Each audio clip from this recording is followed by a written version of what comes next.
Shikoni, verdikti po pritet me padurim pikëparë nga familja dhe nga ata që janë vetë duke qëndruar në Hagë në një gjykim të padrejtë, por në anën tjetër po pritet me padurim nga populli i Kosovës, nga shumë persona që janë miq të Kosovës, aleat të Kosovës, që kanë shikuar me këtë gjykim me një dozë skepticizmi, sepse ajo me cilën filloi ky gjykim, organet, tregtia me organe, akuza të llahtarshme të dikmartit, nuk doli të jetë arsyeja e gjykimit, mori një drejtim një kahket tjetër dhe fatkeqësisht mas 6 vjetëve kohë ne po presim tash të gjykata të dhëtë finalen. Gjykata nëse është e drejtë, nëse ka drejtësi, atë janë dy pika të rëndësishme, që ushtria qëndrimtare e Kosovës ka qenë kryengritje popullore,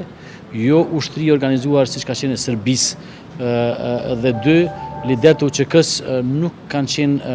liderë të cilët kanë angazhuar në konspiracioni krimi apo pastrimi etnik, por kanë qenë liderë të një kryengritje kryesisht rurale, po mbar kosovare, për çlirimin e Kosovës nga okupimi serb.